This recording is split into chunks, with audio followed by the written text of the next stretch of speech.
Hi friends, welcome back to the channel Tech Soldiers powered by D&D. Our daily commutes would be very different today if these ideas had taken off. It's easy to take our daily modes of transport for granted. The modern airplane had its humble beginnings in incredibly risky flights made by the Wright brothers. Rail transport evolved from mine carts and funiculars. The first bicycle didn't have a pedal. The list goes on. Almost every widely used form of transportation was once a crazy idea before it became the mass form of transit we are accustomed to today. Of course, along the way there have been many ideas that didn't quite make the cut.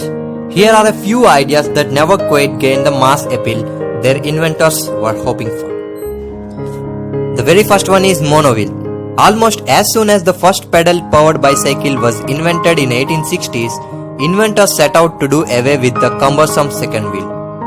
Quite hilariously, one of the reasons this transportation technology never really took off is because of its propensity for something the inventors called garbling. If a monowheel rider hit the brakes or accelerated too quickly, they were likely to spin inside the machine like a pet gerbil in its wheel. That didn't stop inventors like J.A. Powers creating monowheel variations like the Dynasphere spherical car. The vehicles often employed gyroscopic steering mechanisms to help with balance. The iron dobbin mechanical horse. Not much is known about the origin of the iron dobbin, other than the fact that it was developed by an Italian inventor. The design appeared in a 1933 issue of Popular Science, in which it was described as the mechanical horse that trots and gallops on steel-piped legs under the impulse of a gasoline engine. The Italian military of the time considered using the walking transportation mission to train the children of Italian fascist youth movement to ride. Ultimately, however, the military decided that the vehicle was impractical. The idea was to build rail planes tracks above that of locomotive trains so they could make the same trips in a quicker time.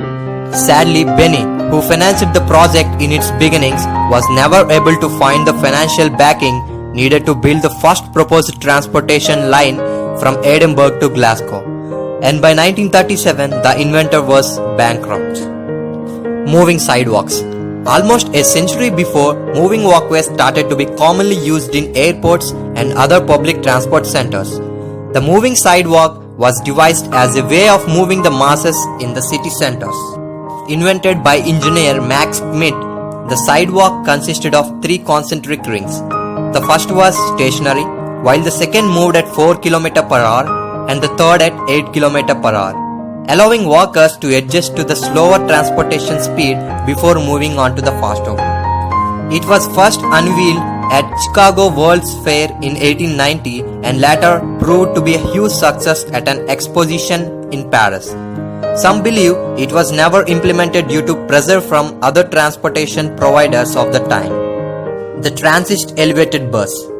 It seems like it was so recently that China's traffic straddling bus was started, a disruptive transportation technology that would end traditional bus services.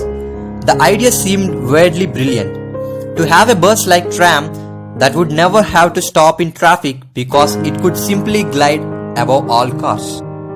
Unfortunately, the TEP prototype now sits rusting in a junkyard, and 32 people connected with it have been arrested due to illegal fundraising. As The Guardian reports, though it looks impressive, the public transportation vehicle was never a roadworthy as its creators wanted people to believe. The flying cars. Some, including companies that have invested great amounts of money, still argue that the flying car will one day take off as a means of personal transportation, despite the fact that you would need runways all over cities to make them possible. Famous astrophysicist Neil deGrasse Tyson argues that flying cars will never happen because they would be immensely dangerous to the public and would cause too much noise pollution in urban centers. Though some examples, like the Terrafugia, might be promising, it only reaches a maximum flying speed of 115 miles per hour. The nuclear-powered car.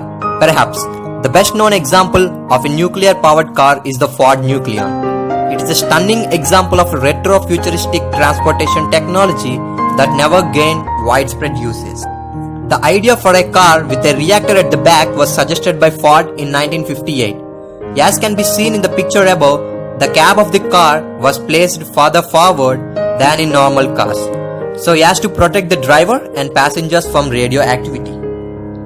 Though the Nucleon could supposedly travel up to 5000 miles, means 8046 kilometers, before it needed to be recharged. This car never became a thing for extremely obvious reasons. Space elevators. The space elevator was devised over a century ago. The machine would see a cable anchored to Earth stretching 35,000 kilometers beyond geostationary orbit. Gravity and centrifugal force would keep it taut, and lasers on the ground would beam power to climbers that would crawl up the cable with their load. A maglev start ramp train concept that could launch rockets into space without the need for huge amounts of fuel has also been proposed.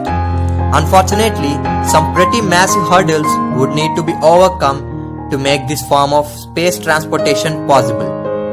Incredibly strong materials that might not exist would be needed to withstand the strain on the tether, while incredibly precise thrusters would likely be needed to stop the elevator crashing into satellites or space junk.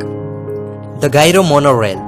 The first public demonstration of the Gyro Monorail was given by inventor Louis Vernon on November 10, 1909 on grounds of his house in Gillingham, Kent, UK. The vehicle was designed so as to maintain balance via two vertical gyroscopes mounted side by side and spinning in opposite directions.